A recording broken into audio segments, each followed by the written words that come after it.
Welcome in, everybody, to the PHNX Suns Podcast, post-game edition. Unfortunately, we do not get any sexy sacks tonight because the Phoenix Suns fall to the LA Clippers 131-122. Welcome in. I'm Lindsay. That's Saul. That's Espo. Gerald will be joining us later in the program. But here's the thing, I know we have the sad music, but I'm really not that sad. I'm actually pleasantly surprised with the entirety of this game. I don't know if I'm surprised. I thought the Suns did not play up to the Clippers level, obviously, in that first half. Yeah. And they just got kind of just mollywopped. But I will say this. I think there was some good and I think there was some bad in this game. But I actually do. I'm kind of like you, Linz. I leave this game feeling a little bit more optimistic. Mm-hmm. I really liked the way they all battled back. It felt like they started to find some chemistry, and it felt like they started to find out a little bit more about themselves, even without KD. So I'm not really mad about this at all. I mean, it depends on the half. If you had asked me at halftime, I wasn't happy about the effort. Suns defense was pretty bad, and their shooting was right there with it, at least from deep. They were 1 of 10 in that first half. So the first half, I was not happy, not impressed by anything. They seemed to have that lack of energy that we were talking about, a week or so ago, at least in some of the rotations. Clippers shot out of their mind, for the first really 3 quarters of this game. But I give them a lot of credit for that second half. They could have easily just packed it in and said, you know what, screw it. This isn't our night, and KD's not here, and we're just going to say to hell with it. But they didn't. They fought back. They fought hard. Their defense, in particular in that fourth quarter, was spectacular. And the shooting in that second half was almost a flip of what it was in the first half, especially fourth quarter. So I give them a lot of credit for that second half on both ends of the court. They did it. Yeah, because, I mean, listen, I know we all don't love moral victories and everything, but like you said, they could have just given up. They could have just been like, well, whatever, it is what it is. We'll see them again next Monday. Worry about it later. But they didn't. They turned things around. They made some adjustments, and they got the game close. And it was a fun second half. It was. We had some really enjoyable moments within it. And so I think that's a good sign because, again, like I was saying yesterday, one of the biggest things that I want as a resolution for the Suns in 2024 is, if you have to deal with injuries, if something goes wrong that you're not anticipating, you don't have bad vibes, you don't hang your head like we saw at the beginning of this season. And they didn't do that tonight. So this is, in my opinion, a really good, at least, start to maintaining your level of just calmness throughout an entire game without allowing the emotions to really just move so drastically one way or the other, regardless of what's going on. Yeah, I mean, we're going to get to some of these, bright spots throughout this show, but I agree with you. It was kind of I don't know. To me, I didn't feel like the first half was really a lack of energy. I just felt like they couldn't find it. They couldn't find the chemistry. The shots weren't falling. I felt like their effort was there to a certain degree. I mean, I thought they were a little bit sloppy on their rotations, but sloppy's not lazy, I would say. So it's a little bit more of communication, failures again, like we've seen. But I did feel like they started to shore that up. They finally started throwing doubles at Kawhi in the second half, which helped a little bit. But Kawhi's Kawhi. He's going to get his buckets, and he had a crazy shot too, and they actually didn't count it, so it doesn't really matter. But I thought overall, again, I'm probably like 50-50 on this game. I leave feeling optimistic. Yeah, and I like that they made adjustments in the second half. We're getting the ball out of Book's hands quicker, trying to do some pick and roll action with him when that double team came. Because the first half, it felt like we were back to they're just going to blitz Devin Booker and they're not going to make a pass fast enough or whatever it was. Second half, it really felt like they adjusted to it. So yeah, I'm not leaving celebrating, but I do have some optimism going into next Monday in LA and for the rest of these games between now and then as well. Yeah, I will say the Clippers are going to be a tough battle if we meet in the playoffs, if they're healthy. If they can stay as healthy as they were tonight, then it's going to be a tough battle. But like you said, this made me feel optimistic that even though it will be tough, it's not outside of the realm of possibility for the Suns to win. The playoffs are another level, and we all know this. But when I watched this game, I wasn't nearly as afraid as I used to be of James Harden. I know James hit some big time shots tonight, and that's for sure. But I wasn't necessarily like, oh my gosh, he's undefendable, right? PG, listen, you know what PG is. You know he's going to show up until when? Until his shit gets tight, and then all of a sudden. To be fair, we did kind of just leave him open majority of the night. I know he kind of disappeared a little bit when things got tight, but there were multiple times throughout the entirety of this game where it was like, so we're just gonna let him shoot threes. Well, we're just gonna let him hang out there by himself. A lot of it was the rotation stuff that Saul was talking about. But Eddie brought up a great point when it comes to James Harden. He doesn't have that step anymore, so he can't get the calls as much on the speed. So it's a lot tougher for him to impose that will driving to the basket. And I think that's why he's not as scary anymore, because it used to be an automatic foul when he'd do that and he'd get to the line. And without that, it's not as scary. Now he hit that three where he fell to the ground with Bol Bol right in his face over the top of him. He still obviously has game, but it's not as scary as it was in the past. Yeah. All right, guys, let's take a look at some of the numbers from tonight's game presented by Desert Financial Credit Union, Arizona's #1 credit union named by Forbes. What's in the box? All righty. The biggest one that stood out to me, of course, was 3-point shooting. The Suns were 15 of 35 tonight for 42.9%. The Clippers were 18 of 34 for 52.9%. This kind of turned around, though, late in the game. Yeah. When you looked at the first half numbers. Yes, the first half. And even in the third quarter, at one point in time, the Clippers were shooting 57% from three to the Suns 25. Yes, exactly. So that was a huge, huge difference maker in tonight's game. Again, the gap kind of closed in the back half of the third quarter into the fourth quarter, but the Clippers were just shooting lights out for majority of this game. Field goal percentage and shooting as well. The Suns were 42 of 79 for 53.2%. The Clippers 42 of 76 for 55.3%. But even when you look at field goal percentage and shooting, at one point in time, the Clippers were shooting a better percentage from deep than the Suns were from the field. Yeah. Yes. So there was a lot of struggle when it came to shooting tonight for the Suns in the first half majority of this game. Turnovers, Suns committed 17 to the Clippers 14. And then the fourth quarter field goals. Okay, 11 of 16 for the Suns for 69%, 7 of 18 for the Clippers for 39%. So that's where things really kind of tightened up for the Suns. And Espo, to your point, what you brought up earlier, when they started playing better defense and things changed. Let me ask you this, though. It felt like that three-point shooting shifted a little bit, right? Do you think the Suns or the Clippers shot better in the fourth quarter from three-point land? Clippers. It was the Clippers. Yeah. Three of Like their percentage-wise? Percentage-wise, they were 3 of 4. Suns were 3 of 5.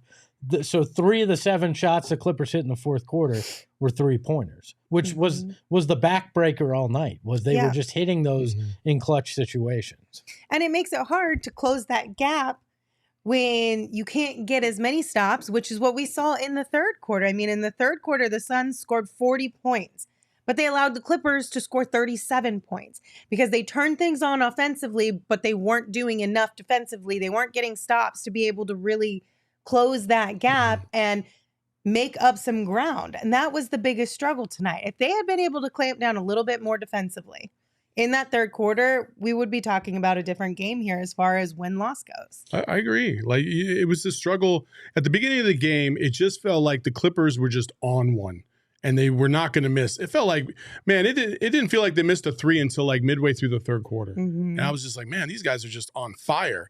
And sometimes it just goes like that. But I got to give the Suns credit. You know, they went down by as much as 21, Mm-hmm. and they battled back. And we've seen the Suns when in games like this where things are just not going your way, everything is going for the other team, how it just snowballs and an avalanche comes and you end up losing by like 30 or 40, right? We've seen that happen mostly in the playoffs. This time around, they battled. It was like they knew, like, oh, we've hit that threshold point again. How are we going to respond? And they did. And so I'm encouraged by that. And it's not, listen, the Clippers are going to be one of the top teams in the West, and they are title contenders, bona fide title contenders. You can't dispute it. And they've got some significant depth. But again, the Suns in the second half held their own. In the first half, they got some things that they got to clean up. You're missing Kevin Durant. That's going to help a little bit. I leave here feeling a little bit more optimistic because the things that they were kind of slipping up on, they can fix some of those things. And mostly, you also got to rely on the fact that you just assume a team's not going to shoot damn near 60% from three almost an entire game, you know, a majority of the time. What was really encouraging to me, too, was 8 of 10 from Devin Booker in the second half. Yes. Mm-hmm. First half, we're like, still feels like he's trying to find his way here. It was Book again in that second half, and hopefully that's the start of him getting back to where he's been. I'm glad you brought that point up, and I know we're going to get to Devin Booker here in a second, but we might as well just go ahead and do it. What Devin was doing in the first half was when he was getting doubled, the ball was slow to get out of his hands, number one. Mm-hmm. And number two, when he did get the ball out of his hands and the ball came back to him, he would find himself like maybe penetrating and get by that first defender, and he'd have the open shot, but he would hesitate, and he was looking to pass to other guys.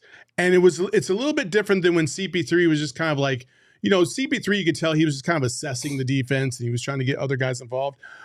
It didn't feel like Book was doing that because Book had open shots. And for a guy who's struggling, you want to take as many open shots as possible. And he was hesitating on that. So passing it out is probably not the answer in those moments. And sometimes it worked out, sometimes it didn't. Most times it didn't in the first half. In the second half, he got the ball out of his hands much faster. And then when he got the ball in an opportunity to score, he did not hesitate. He just said, fuck it, I'm going to let it fly. He started to get into a rhythm. That's very encouraging because we've seen him kind of struggle to Devin Booker standards. You know, he's been struggling. He's been on a cold streak for about the last 6-7 games. It looks like he started to come out of that here in the second half. I hope it continues. I'm sure it will. Great players will always find a way. It might not be the next game. It might not be the next quarter, but they will find a way. And I'm very encouraged by Devin Booker's play because if Devin Booker starts to lock in, to me, we have not seen the best of Bradley Beal. It's going to take about at least another 5 to 10 games before we start to see like, oh shit, Bradley Beal. But and it's we've seen still flashes. been fun. Yeah, we've seen flashes. But in the second half, you could see that Beal kind of fell off a little bit. He wasn't as efficient as he was in that first half. And then you got Kevin Durant back into the mix. Again, you look at the Clippers as the model. For the last couple years, they've been missing Kawhi or PG. Then they add Harden to the mix, and now all three of them are healthy.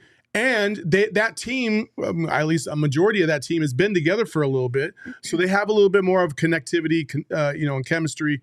And you look at that and you think, okay, can the Suns get to that point relatively soon, within like the next 20, 25 games? I think they can. So I'm encouraged. Yeah, I also think the Clippers are that cautionary tale too about Yes. If you can't stay healthy, you kind of know what you're destined for. Yeah. So, but I agree. I think this group can get to that point at playing enough games together. But these little nagging things are getting annoying too. You know, KD deserves some time after as much as he's played in the first handful of games this season, or the first 30 games this season. But I feel like I just want to see it for 10 straight games so I can feel better about what these three guys are. You know? Yeah, no, I get you. Guys, guess what? You want to get drunk? I mean, yes, but there's a brand new beer from Four Peaks. Have you heard? Is Yes. Did New not know that. year, new beer. Bad Birdie Juicy Golden Ale. It's a collab between Four Peaks and Bad Birdie. It's super drinkable and the perfect companion at the tee box or in your fridge or for Suns games, of course. Awesome. So I'm excited for you guys to try this and then tell us what it tastes like because it sounds like it would be delightful. You need to get some for the office, Bad man. Birdie Juicy Golden Ale. Ask I don't Max. know. Sounds delightful, but you guys can check it out by visiting fourpeaks.com/locator to find all your favorite beers and events. You can also follow them on social at Four Peaks Brew or at Four Peaks Pub to keep up with the latest at Arizona's hometown brewery. You must be 21 or older to drink Four Peaks, and we ask you please drink responsibly. Did you see they're doing mini ghost hunts at the brewery between Wait, what do you now mean, and April? mini? So you can, instead of their ghost tour that they do around Halloween, now you go through in small groups and like you're searching for the ghosts. It's not kitschy or anything. Like they send you with somebody It's who's like more actually legit. yeah, like Oh, ghost that's like kinda ghost fun. hunters, you know, kind of Sogging is style. scared. So. I do not deny this. Also, I like a guy that'll admit that he doesn't. you guys, I didn't wish I deny could have gotten that whole Jesus scream thing on video. The That was fucking so funny. compressor was right by my goddamn ear, and it went off, and I jumped because I thought something was gonna fucking. Wait, I don't eat know me. about this. You guys Yeah, scared? we went to a ghost tour last year, and it did That not was go funny. well. Sorry, I didn't mean to take us off the rails there. Also, you can ring in the new year with Illegal Pete's weekly deals. So get this. Mondays, $3 margaritas all day long. Tuesdays, $2 tacos every single Tuesday. And if you work in healthcare or education, at Illegal Pete's on Tuesdays, you can enjoy a buy one, get one free entree. And then, of course, they have happy hour from 3 p.m. to 8 p.m. every single day. Illegal Pete's is your go-to spot for burritos, buddies, and beer. Don't miss out on all these great weekly specials that our friends over at Illegal Pete's have going on. All right, we talked about Devin Booker. I want to continue down that path because, of course, he is tonight's big, bright, shiny star. I am a big, bright, shining star. He finished with 35 points, 6 assists, 11 of 15 from the field. And Espo, you had mentioned he was 8 of 10 in the second half, right? Correct. In the first half, he had 7 points on 5 shots. And he finished with 35 points on 15 shots tonight. Ethical basketball, efficient basketball in the second half for Devin Booker. Yeah. I kind of said it all already earlier. Yeah. I just thought he was a lot more efficient in the second half.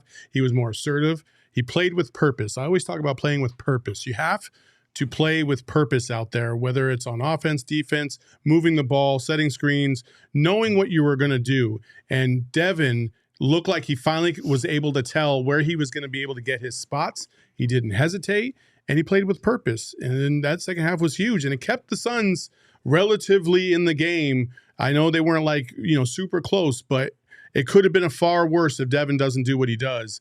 Again, I think he's starting to snap out of that little funk that he was in, and just in time. It felt like in the second half, too, he found a way to balance, okay, I'm in this point book position, but I'm going to find a way to still be that cutthroat scorer that I have been.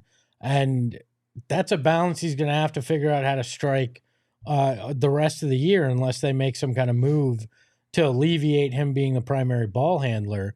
And I think they got smarter, like we talked about, with the double teams, because we've seen how much that can frustrate them, but they kind of use the Clippers' aggressiveness in that against them in the second half, which hopefully is a plan that they can implement throughout games when teams try to throw that at him in situations where one of the big three isn't in there, and it can be more effective throughout. So. The things that I did not like were in that first half, my bro, stop, jump, passing. I mean, he had It 6 was turnovers. It was not working out at Yeah. all.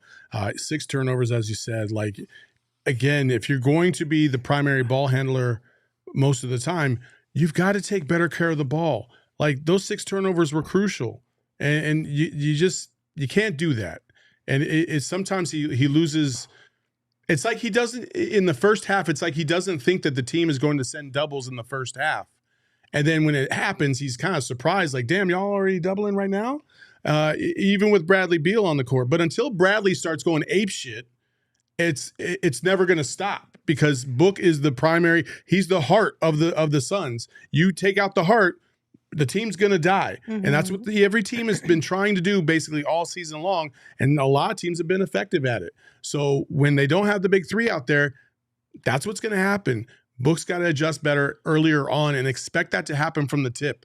No more waiting to see. No, it's going to happen. Just be ready for it. Yeah. You played guard. How much of it is guys not rotating towards you as well when the double team happens? Because sure, he should be making the quick move, but if the guys aren't in a position where he can get him the ball, I mean, that is part of it early on too? The part of it that you're kind of alluding to, and it's kind of correct, kind of not, is because he was waiting for those doubles to get too close to him, he was forced to make difficult passes, even if it was to an open guy. And because of those things, when you allow the defense to get closer to you, you are also signaling to the other defenders to identify where the closest guy is to get in those passing lanes. So when Book was jumping up to pass, he thought he was going to have his guy open, but he saw the defender right there, and then he was scrambling to try and find something else to turn over. So, but in the second half, he was seeing those doubles come further away, and he was able to get the ball out to that outlet guy first before the defender could recognize what was going on, and then swing the ball, and then the ball movement came back to him, and he was able to be assertive. So you got to be able to be smart enough to get the ball out of your hands sooner. And when I say like the doubles, it's like, those are lengthy guys that are doubling him. So he has to throw it over the top or he has to skip pass it over. It's very tough when you're Devin Booker trying to do that. So be ready. Be ready. Yeah. Hopefully it's something they'll clean up. I mean, I think for a minute there, they were doing a lot better on cleaning up on the turnovers. Obviously, Kevin Durant being out is an adjustment for them, but they'll still continue to work on it because it's something they've put a lot of emphasis on, and they know it's one of their big issues this season. But I just wanted to give Devin a little bit of love. It had been a minute since we had named him our big, bright, shiny star, and I still think we are due for a big breakout game from Devin. Yes. The second half was a good, appetizer, but I think we're all still waiting on the entree, and it's due. It's coming. It's just a matter of time. Also, we got to give out a flower to our PHNX Factor of the game. Drum roll, please. Oh, you know who it is. Bol Bol getting love for the second time this week. Shout out to Bol Bol, you guys. I'm actually really excited about this. I prepared a little something. Did you? Of course I saw his game. Oh, God. Now I'm a believer and not a trace of doubt in my mind. I'm in love. Ooh, I'm a believer. I couldn't leave him if I tried. Do. I really wish I was bravo. I very much am apologetic for anything negative I said about this man until we go on the downhill with the roller coaster, and then I reserve right to go back. That's fair. So Bol Bol finished tonight with 14 points, 2 assists, 5 rebounds on 7 of 6 shooting from the field, including 2 of 2 from deep, y'all. 7 of 6. 6 of 7, my bad. I was like, damn. He made more. I pulled he an is Emma. so good that he made more shots than he even took. I pulled an Emma and I flipped the number. That's unethical basketball. Unethical basketball.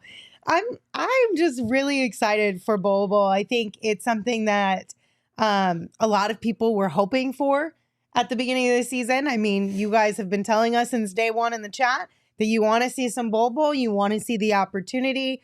Frank Vogel said after tonight's game that he is very proud of Bol Bol making the most of his opportunity these last 2 games, especially with how disciplined he's been. And he also said he's done enough to earn minutes once Kevin Durant returns. It's true. So the bowler coaster continues. There's encouraging things about what's Bol Bol's doing out there. At first, you feel like, oh, is this going to be gimmicky, right? Mm-hmm. Like, is he going to be able to, does he really know what's happening? Even between last game and this game, there was still a remarkable improvement, especially defensively in terms of positioning, knowing where he's at. The offensive rebound in, was it the third quarter? Or maybe it was the beginning of the fourth quarter. It was just like, it was an offensive rebound, and then he took a dribble and took it to the rim and scored. That like changed the flow of the game. It sparked the whole crowd. Everybody got back into it because it was a rebound that he shouldn't have got, but it's Bol Bol, so he got it and scored it. Like, he provides some juice. Whether you like it or not, he provides juice. And I will be the first to say, I was very hard on him, and I did not believe before, but I am on the Bol train. I firmly believe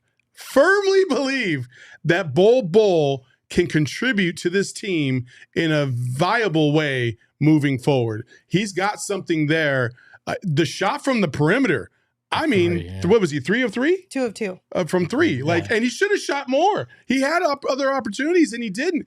Like, you're talking about a 7-footer that can shoot from 3, can get those rebounds. He's kind of like the 4 out there. Like, I love what Bol's doing. He's going to have to shore up a few things. You saw what Zubac was trying to do at the end of the game. He tried to body him. That's what a lot of teams are going to probably try to do once they identify that Bol's a threat. But in between now and then, hey, I'm all about Bol Bol. I'm happy for him. I'm legitimately happy for that kid. I also think that, I know defense was a big question when it came to Bol Bol as well.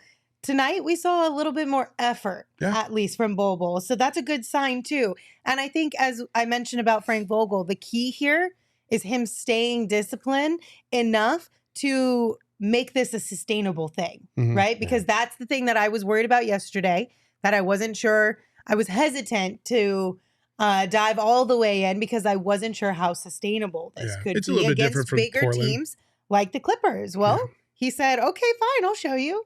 So we just got to keep it going. I still have my questions. Are you playing him as a backup 4? If so, because they played him at 5 tonight with when they were trying to come back with a bunch of the smaller guys. I don't think that's sustainable in the long run. But if you're playing him at backup 4, does that mean Chimezie falls out? Are you playing him at the 5 as your backup? Like, there's a lot of rotational questions that still come up for me because you can't play Bol against big centers. We saw him get pushed around a lot. So how does the rotation work with him? But that's Frank Vogel's problem. That ain't my problem to figure out. So. I don't think Bol is the type of player that you can't play with other 5s and other 4s. That's what I'm saying. I was surprised tonight, like, now thinking about it, and I didn't realize it during the game because, I'm locked into the game. But Chimezie didn't play a lot in that second half. Like, he should have played a lot more. Nurkic had moments in that third quarter, but again, like, I would have liked to see maybe Nurkic with Bol a little bit. Bol's defense needs improvement, so you can't completely rely on him and Nurkic to both be in the lineup and think that they're going to be able to slow down the Clippers. But from certain spots you can, and I think Bol can play 5 or 4. It doesn't matter. Hell, he could probably even play a little bit of 3 if he really wanted to. It's just defensively is his liability. Offensively, rebounding on defense, he's more than adequate. More than adequate. What I heard is you want Grayson Allen as the starting lineup, Bol. That's what the chat wants. The chat is saying Katie at the 3, Bol at the 4. No, don't you all dare. Don't you dare. I thought we had already determined earlier on that KD doesn't like playing the 3. No, I'm sorry. He doesn't want to play the 5. He doesn't want. He likes playing the 4. Okay, that's right. But it's positionless basketball, so who the hell cares? Just mix it up. Throw everybody out there. I don't know, but shout out to Bol. Flowers where flowers are well deserved. Listen, did you guys all lose your bets tonight too? Yep. Man, I'm so mad about this. Losers Club over here all around. I'm so mad about this. This is trash. This Damn is you, pure trash. We are an absolute mess. I have felt good about my bets the last couple times, and it's always been by like a point or two that I miss. And tonight, Grayson let me down. Got 10 points. I needed 12.5. He had that 3 in the corner at the end of regulation too, and he decided to try to drive. I don't know why. Yeah, I don't know. He should have just pulled. It's an unfortunate situation to be in, but we are not looking pretty. Hopefully you guys all hit your bets that you have placed on the Suns recently. And if you have, by all means, please share some tips and tricks with us because we absolutely could use it. I won $200 over the weekend betting on college football parlays. It's the Suns It's this the year damn has been Suns. so hard. Oh, my Well, because there's gosh. no consistency I in anything. know. So That's the struggle bus here. But we've got the leaderboard now. So, Espo, you're down to $118.50. I'm down to $46.58. Saul, you are at $21. And Flex is struggle busted, minus 85.41. Enslow And very bothered. Enslow borrowing a term from Priscilla, saying the bets were cheeks tonight. Facts. So, yes. Well, if you want to get in on the action and hopefully do a lot better than we have been doing this year, you can download the BetMGM Sportsbook app and use the bonus code PHNX when you sign up. Because right now, when you use that bonus code PHNX, BetMGM has a $1,500 first bet offer for you. All you have to do is place your first BetMGM Sportsbook wager through the BetMGM Sportsbook mobile app of at least $10. And if that bet loses, your bonus bets will be available once your initial wager is settled. You can check out the show notes for full details.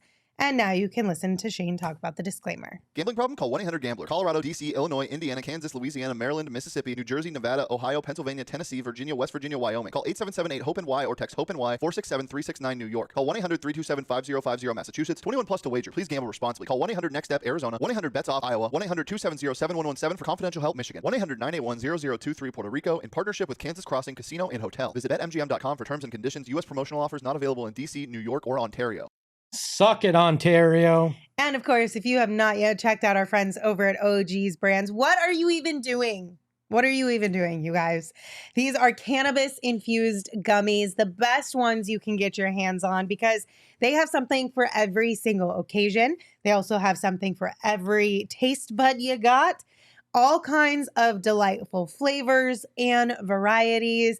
You can learn more about OG's gummies and where you can find them by visiting ogsbrands.com. But trust me, these are top-notch cannabis-infused gummies. So make sure you check them out. I knew a few people that would not have gotten through the holidays without our friends at OG's. So. Also good for like nighttime, like a Yes. good night's sleep, the sleepy time gummy. I always tell you guys about that one.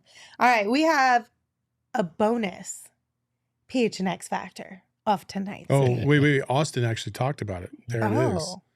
Yep. How about those technicals, Austin? Yep. Oh, man. The officiating tonight was rough. It was trash. Yeah. It was trash. And, you know, I'm not trying to be a hot take artist or anything like that, but the officiating in the NBA and in the NFL has been abhorrent. Boo-boo. It has been cheeks. Mo cheeks, mo problems. Absolutely right? cheeks. Like the Charles Barkley of cheeks. You know what I mean? Like Yeah. you have to have a better performance than you did tonight. And also get out of your fucking feelings. Seriously.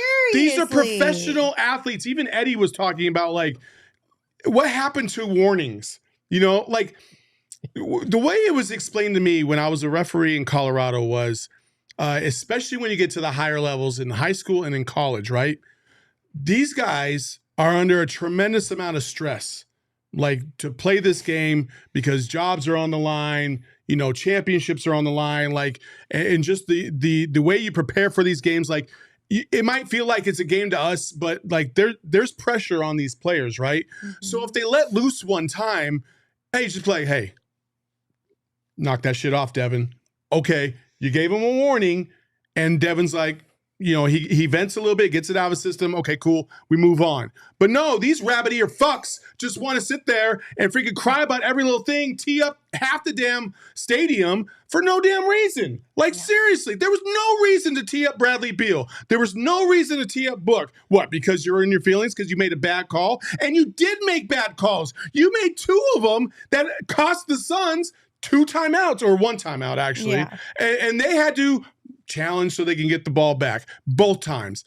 Trash. The NBA officials need to look in the mirror. They need a whole freaking, they need to go find the wizard so they can find a fucking heart because they don't know what the hell they're doing out there, or a brain. They need to go to therapy and work through whatever it is that's going on that makes them feel like they're supposed to be the center of attention It's here. terrible, man. Like, go to therapy if you genuinely feel like you need to insert yourself into everything to be the center of attention. Well, it wasn't just the Suns either. Bones Highland got a tech for clapping on the bench. I'm like, I think this should be simplified and it should be taken out of the ref's hands. The NBA should issue, here's the 10 words that are, if they're said to you, it warrants a tech, and if somebody touches you. That should be it. I'm sorry, but like, really? Like, I mean, if some guy says that's a fucking bad call, and that's worthy of getting teed up, Well, like, that's not what happened. I don't know, tonight? Yeah, but Tonight, you know what? there wasn't, I mean. Every time you hear a hot mic on Devin, he's cussing. Yeah, I get that, but he's also a grown-up. He should be allowed to use whatever words he wants to use. A million And percent. tonight, there were multiple times where he wouldn't even talk to the players. No, he would be like, not now, or he would literally turn his body away. And if I'm a player, I'm like, bro, be so effing for real right now. That's gaslighting. That's not cool. They always identify who a captain is on the court. Every single game. You meet at half court, the captains, whatever. No matter what happens in the game, the captain is always allowed to go up to the ref and get further explanation. Devin Booker is the captain of this team. So when Bradley Beal got the tech and the ref was walking away from him, Book went over to go talk to him and he walked away from Book. Fuck you. Fuck you, ref. Yeah. Fuck you. That's not how you fucking be professional, you asshole. Pull your head out of your ass. See, Weak that's shit. That's the biggest problem that I have with this, is that you created a hostile environment from the jump. I feel like I created a hostile environment right there. I mean, look at it. It's even gone beyond the arena. But for real though, like, you created this dynamic of like a certain power structure, which is not okay to create in any NBA game, because now we're talking about feelings getting involved and it becomes a bias throughout the game, whether you want to admit it or not. That's what you created in the first quarter. Well, I'm all right if a game is getting too physical and you have to take control of it because you're entering into a stage where it could devolve into a fight. Mm-hmm. That's when I'm fine with the ref going, all right, I'm taking control of this. But tonight wasn't that. Tonight was simply, I'm in my feels, I'm going to be the center of attention here, and I'm taking your ability to say anything to me away. And it was it was 3 techs in 3 minutes, I believe, 2 on Suns and 1 on Russ Westbrook there. I mean, that's ridiculous. Mm-hmm. I mean, there was nothing physical or anything that happened in that time period. Well, even the one on Kawhi at the beginning of the second half, and he tried to make a move. Devin was up in his shit, and they didn't call a foul, and he basically let the ref have it. But Kawhi wasn't going like he wasn't. It's Kawhi, for crying out loud. He's not demonstrative at all. He's like the least demonstrative player out there. He probably was like, that was a foul. That was it. And he teed him up. You teed up Kawhi Leonard. Like, for what? Because he said you made a bad call? Come on, man. I mean, was he wrong though? No. Like, even that's what I'm saying. And this is not something that I even want to cheer for, but like, how many bad calls did you guys all collectively make tonight? Count at least 3. Yeah. At least 3.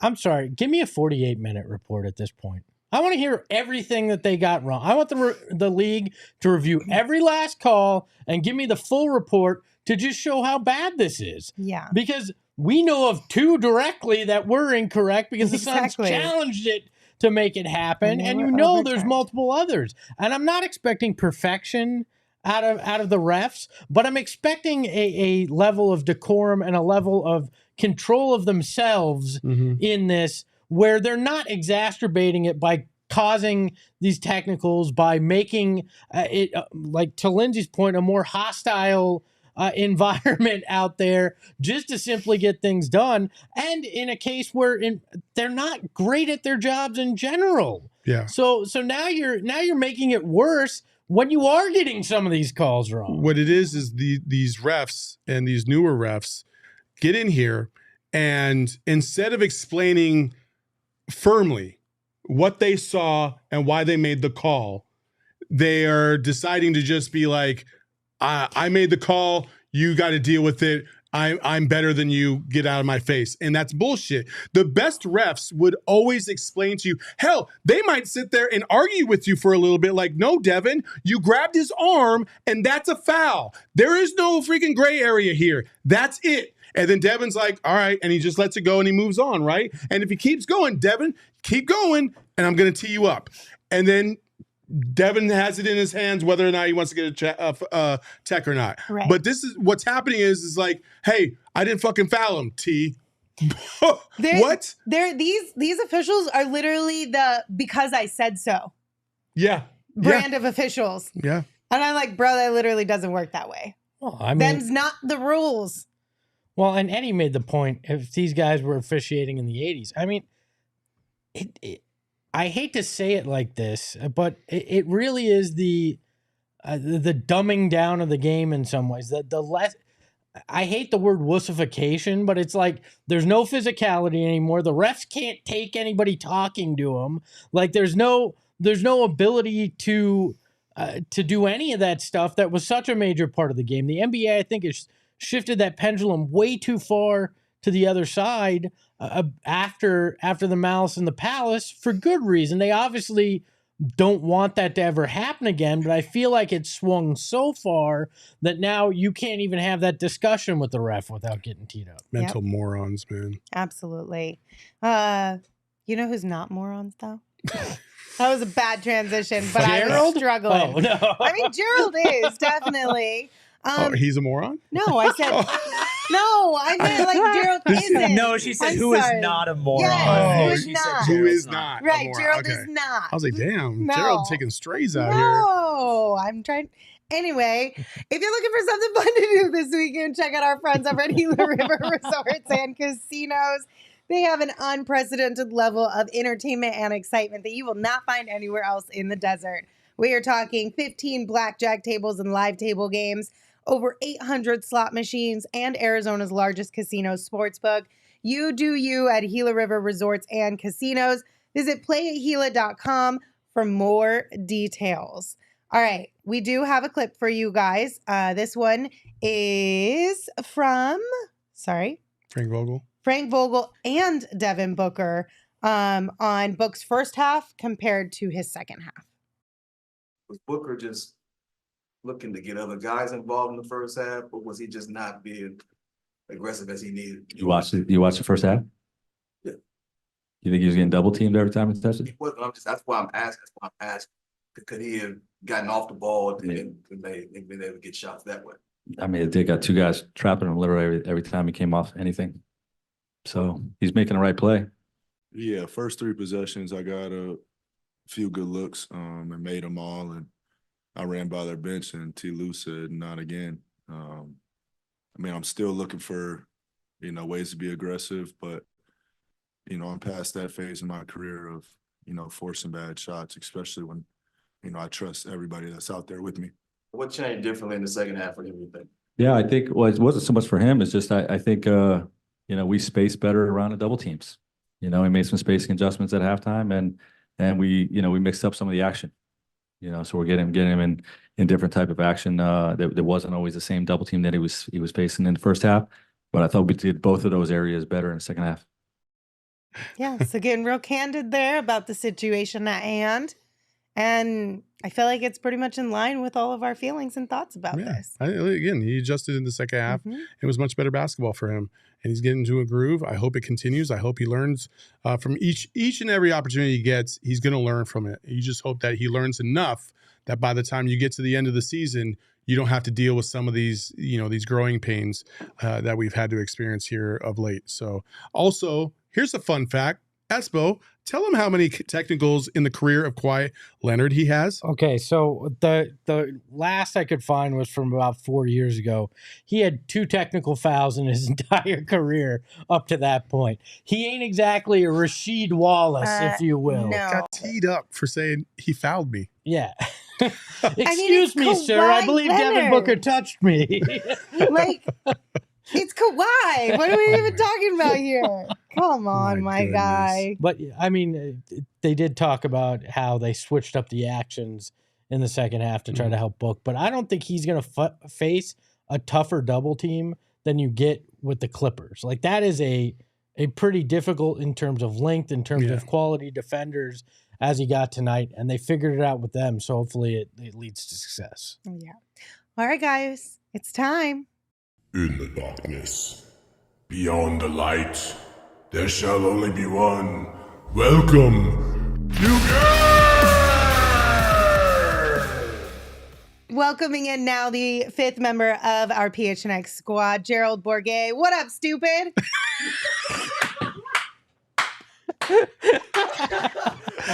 Gerald, just so you know, I called I called the refs mental morons, and then somehow, some way, Lindsay was like, she said, "Yeah," or I said, "You know who's not a moron?" Or something she's like that. "You know who's a moron is Gerald." And I was like, "Wait, he is a moron?" She was like, "No, I mean he's not a moron." And so then we were like, "Oh, you should say what up, stupid." This poor man is just at home dealing with COVID, and he's just getting bullied. Come on, guys.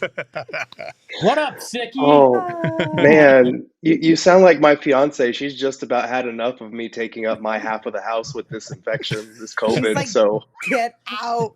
I'm so sick of these puns.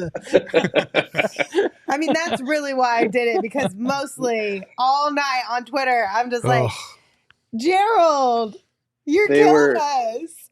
I'm sorry. I'm incorrigible when it comes to that kind of stuff. See what I'm saying? Yeah, Do you see what I'm saying? I know. This is what I have to deal You with, called you him guys. stupid, and he brought out the thesaurus. Well, while we're on the topic of Bol Bol, Gerald, what'd you like that you saw from Bol Bol tonight? What did everyone have to say about yet another great performance from him? Yeah, Devin Booker said he was geeked for him, his words, and Frank Vogel said he was proud of the effort that he put forth. The biggest thing that he liked was, after last game when he was going to put him in, or before last game, he had talked about Bol Bol needing to play disciplined basketball. And he said he felt like these last 2 games, he's been very disciplined. He's been reliable, dependable, whichever word you'd like to choose. But he's been steady. Like, that's all you need him to be, because he has the length, he has the size, he has the talent to make an impact out there. And I think over these last couple of weeks in pickup games, that's what he's been able to show. He still made some mistakes. Obviously, the Suns as a team made some mistakes down the stretch there, a couple of turnovers and whatnot. But other than that, I thought he was good. He had a solid impact on the game. And there's no question when he goes in there and actually does something positive, he's a real spark in a way that nobody else on this roster really is, outside of maybe the star players. So if he's able to come in and have an impact, like, you might as well keep seeing what he can give you. Gerald, I can't decide if you're intolerable or insufferable. I think it's both. Oh my God, you guys are bullshit. You're easily corruptible. Bullshit. Gerald, I talked about like the guys getting opportunities and having to sustain. They don't have to set the world on fire, but they got to play substantially enough to be able to warrant minutes moving forward, right? And we've even seen that with Bol. Last game, he played less than he did this game. This game, he played a significant amount of time in that fourth quarter for sure. As we move forward, now I want your honest take. Take your emotions out of this, because we all know how we feel about Bol. Do you think by the end of the season he could be a legitimate part of this rotation? I would be surprised. I don't know if it's sustainable. And honestly, like, at this point, it's what we've been saying since the summer when we first signed him. Like, there's going to be highs, there's going to be lows. And for the most part, it's been lows, and we're finally seeing a high. I am going to need to see more than, 2 or 3 games before I'm buying into it legitimately. But I am happy with what I've seen from him over the last 2 games. I think at a certain point against playoff caliber teams, when they're planning for you every night, that makes it difficult compared to what we saw tonight, where maybe the Clippers weren't even expecting him to play. I think they tried to target him on switches multiple times, and they did kind of a mediocre job of attacking him. I think Paul George settled for a step back 3, and James Harden drove to the rim and just missed the layup. So it's one of those things where they know who the weakest link on the court is defensively. That's something that would be exacerbated in a playoff environment. So I don't want to, rain on anybody's parade or like dismiss his chances, because the guy like clearly wants to play. Booker was saying post game, like he really wants to learn. He'll come up to you and he'll ask you questions. He's got a hunger for getting better. And Bol Bol was saying at shoot around this morning how much of an emphasis it's been for him to just be sound on the court. So I don't want to take the wind out of his sails or anything like that, but he does have a long way to go to proving that he can be someone you can rely on in a playoff environment. Unbelievable. But even that, right? But even that, you just touched on something. The fact that we heard that he was kind of complacent and he wasn't really into it as much when he was in these other spots. He gets here and we're hearing the opposite. And I think also we can't overlook the fact that KD is an idol of his. Right. Like KD has a tremendous impact on Bol. I gotta think that Bol's looking at this situation like, if it doesn't happen here, it never will, because I have everything set up for me. I'm on a championship contender, or we were a championship contender. We can be again. We have one of my favorite players of all time is here, and he's kind of a mentor to me. I'm asking questions to legitimate players to help myself build. I don't know. I kind of feel a little bit more optimistic about Bol than I think I once did, for sure. Yeah, and I think he actually mentioned KD and the mentoring role that he's taken on and shoot around today. He was saying it's just little things like when you've got a little guy on you in the post, like do this, or they played one-on-one with each other after practice and stuff like that. But just those little pointers and having someone that you grew up watching and idolizing, investing that time and care in you, it can really do wonders for your game, for your confidence, for your work ethic. Like we've all heard from these guys how KD's workouts just push them to rise to that same level of effort and intensity. So I think for him, his perspective is like last year, I think he even said this, last year was kind of my first year in the league, if you really think about it, in terms of getting to play real minutes and build on that. So he feels like he's starting to get the hang of things. I think it'll take a little bit more time because, there's a difference between playing spot minutes and kind of not being on the scouting report to being like the certified backup big who's coming off the bench every game and teams know what you can do, that sort of thing. But like you said, I'm optimistic. I like what I've seen from him the last 2 games. Now it's just on him to keep building that consistency. Let's shift to somebody that we hope will be unguardable in Bradley Beal. Neither one of them can. It's both of them all the time. Just for you, Gerald. Bradley Beal, though, we started to see some flashes of what this guy can be over the last 2 games. Tonight looked good getting in the hoop, didn't always finish. How are you feeling about where he's at? And did Frank or anybody else talk about Bradley Beal tonight? Nobody really talked about it, but I feel okay about it. Like, I think the first couple of games back, especially when they had KD out there for those couple of games, we saw what it looked like optimized. And he didn't even, go off for like 30 points or anything like that.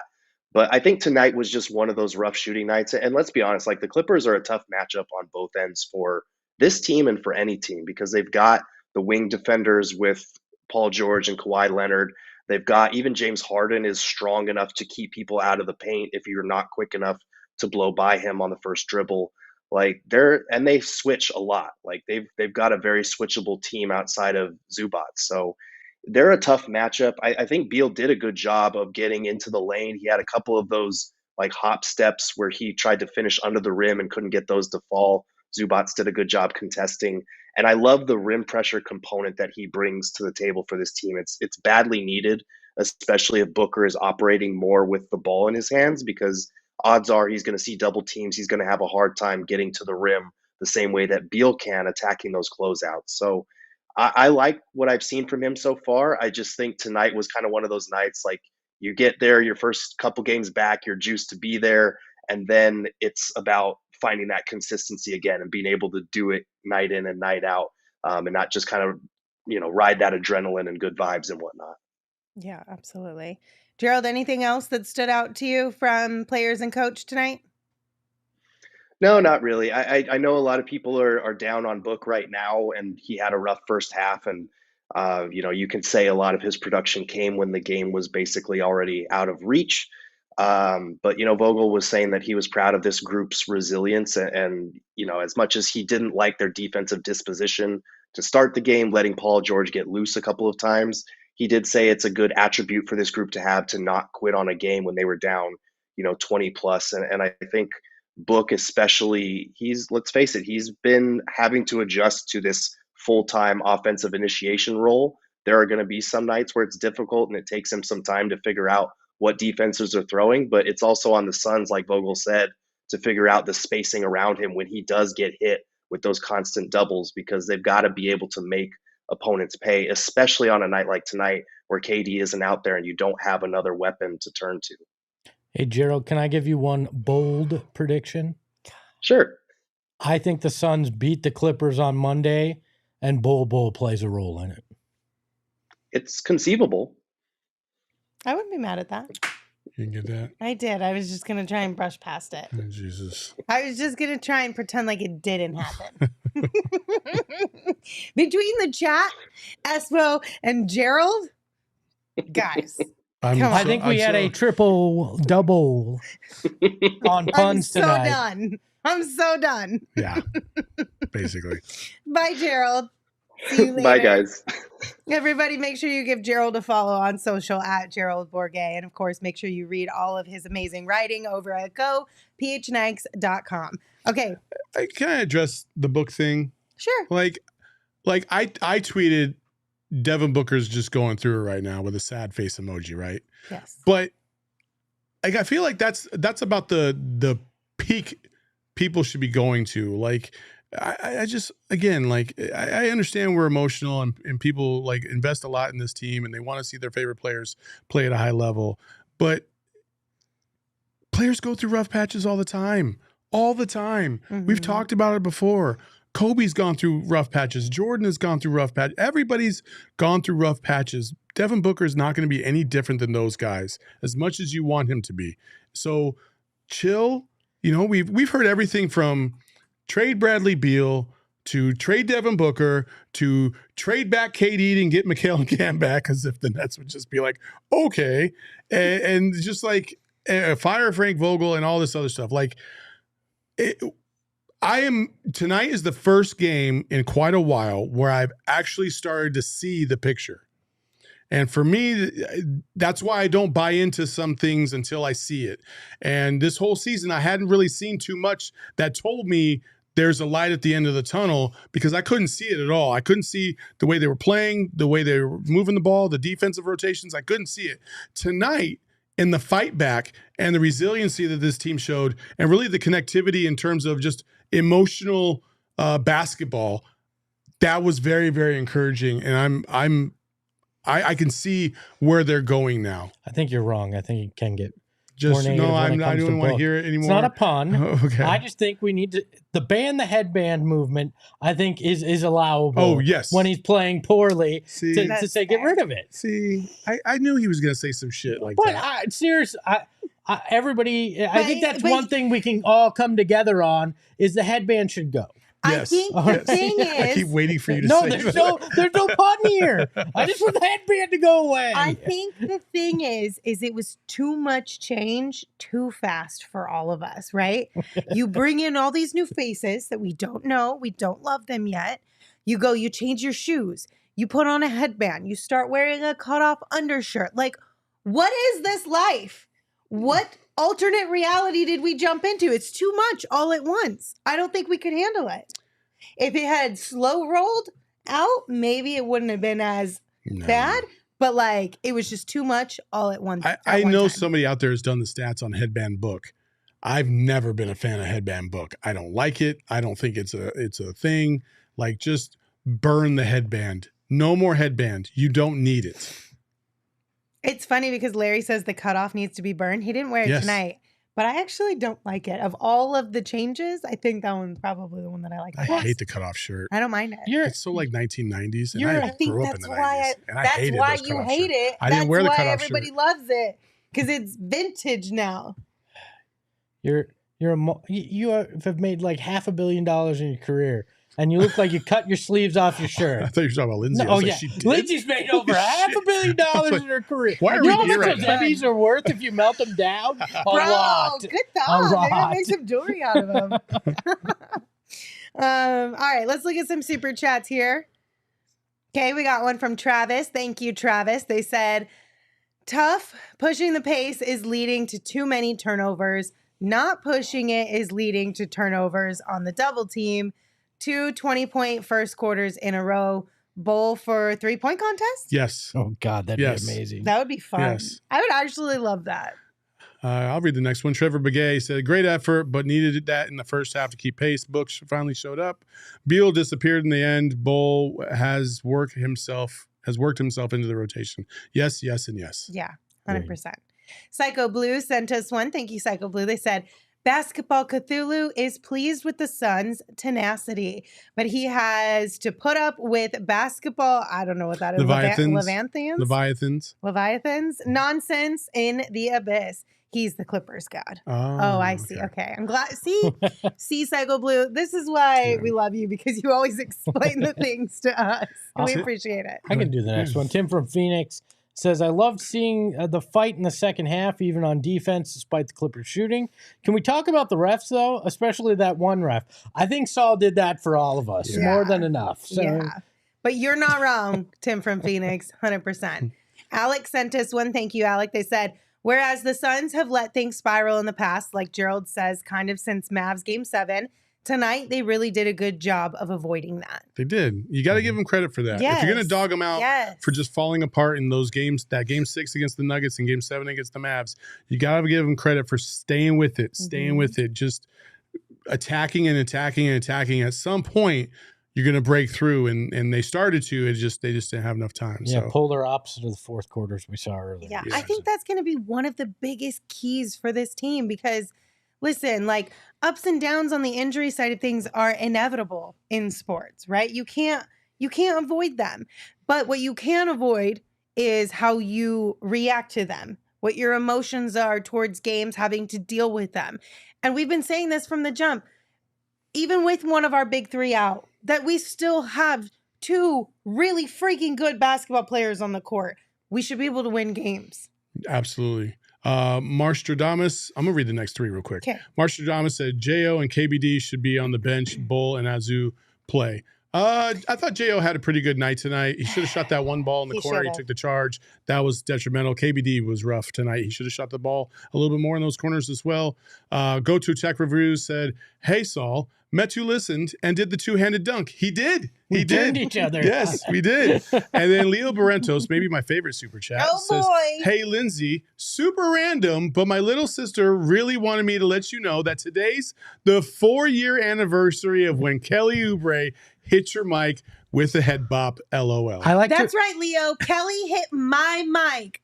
You are absolutely correct. She only smacked him with it, but I like to imagine somebody has this in their Google Calendar to get the alert every year so they can celebrate put it in my calendar at this point now because I would have never known. What is today? The 3rd of January. You know who socialed that clip out? I'm going to have to remember that. You did. That was Saul. On the Fox Sports Arizona account. Within like 30 seconds of it happening. I saw it. 30 seconds. Eddie was walking up, and I was like, Eddie, look at this. And I showed him, and he just laughed, and then he walked off, and I sent it out on social forever in perpetuity. Yeah. Honestly, though, I'm kind of glad you did because it was really funny. Yes, I had another one of Tana Hughes. Tana Hughes, and you guys, most of you guys probably know who Tana is. Poor girl. She was right by the basket and got smoked in the head by a basketball. Yeah, I was gonna social it, like, oh, it's a rough day, but I didn't. But I did show it to Kellen, and Kellen's like, you got to send that to me. Oh my god. All right. Go To Tech Review sent us one. Thank you again. They said, first half killed my soul. Second half was yummy. Why do I feel like you just put that in there because you wanted you to read the word yummy? I hope he uses those words in his tech review. I actually kind of think it's hilarious though, and I might adopt that. We should play a game where we use words in the show, like cheeks, to see if you can make it sound like yummy is a tough word to pull off in the middle of a conversation and not sound dumb. The iPhone 15 Max is yummy. I think we should do it. I mean, he had a yummy game today. You know what I mean? Like, nah, that doesn't flow. Dylan sent us one. Thank you, Dylan. They said, just if Eric Gordon caught it. Can't blame him, though. Sad face emoji. Yeah. All right. And they done finally. We need a bowl jar. Each pun, and you put in a quarter. Hell yeah. Yes. Hell yeah. I don't get to keep all the money. No, all the money goes to charity, you greedy one. It goes to treating my mental health. No. For having to put up with all of you. A good pun should never be punishable. All right? Never. Wait, can we have a bowl where we put the quarters in? Get out. All of you. That's my first one. I'm allowed one. Okay? I like it. I'm allowed one. A donation bowl. I like that. Oh, we'll have his face on it. And we'll put it right here. Goodness gracious. Espo's face or Bol Bol's face? Oh, Bol Bol's face. Okay, I was like, well, Nobody next wants time my you go like face this. on So it. I was like, why would we put Espo's face? Why on not that? both? See, now he's stealing They've mine. got you brainwashed, man. He's stealing mine. Sorry. All right, guys. Thank you for hanging like a out with cult. us. We appreciate you. That's Two inescapable. quick things that I want to remind you guys of.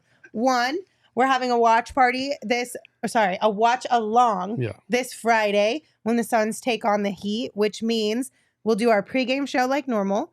Then we'll pause for 5-10 minutes. We'll be live again throughout the show or the game. I love that she says will, but she looked at us. Them. I know. You two will be live. I'll be there. I'll pop in every now and then we'll do our post-game show. So basically, you can hang out with us from start to finish, the entire game. So check that out. Again, it'll be here on YouTube. If you're already here on YouTube, then you know exactly how to get here. 2 hours straight of bowl puns coming at you. And then on January 16th, we're having our January takeover, which is going to be a blast when the Suns take on the Kings. And a ticket to the takeover gets you a ticket to the game and pregame festivities over at the Desmond. These are presented by Illegal Pete's and Michelob Ultra. And when we're at the Desmond, food and beverage are included. Absolutely. And there's only 6 tickets left. So you better get yours ASAP. Yeah, and if you're a diehard, you get a discount. And if you're not a diehard, you can become a diehard. Because we have some get a cool stuff discount. coming up. And I promise special Bowl puns in person. Okay, I'm going to be I sick heard that 5 day. people just sold their tickets. Every new diehard, Espo will drive to your house, knock on your door, and give you a bowl pun and walk God. away. It's not improbable. I don't know. I think for some, that would be a selling point. For others, that'd be a deterrent. It's probably true. You get to choose. How about that? We'll make it optional. Nope, you're forced. You become a can opt diehard, in, you can either have them come to your door or get a restraining order. Go PHNX.com, become a diehard, and find out what you're going to get. Yes. Obviously, the best part about the diehard, becoming a diehard, is you get access to the Discord too. And that's a really great platform with a great group of people in it. Okay, that's enough. Thank you guys for hanging out with us. If you're here on YouTube, hit that like button. If you're listening wherever you get your podcast, rate, review, and subscribe. It helps us out a lot, and we really appreciate it. We will not have a show for you tomorrow. We'll be back on Friday. That's our next show. So we hope you guys have a wonderful Thursday. And until we see you on Friday, give the show a follow on social at PHNX_Suns. You can follow me at Lindsay Smith AZ. You can follow Saul at Saul_Bookman. And of course, you can follow Espo at Espo. Yeah. Are you going to let me take it away or no? I don't know. Just a reminder, like we found out over the last few games, anything is possible. Ahoy, hoy. We all silly like the mayor.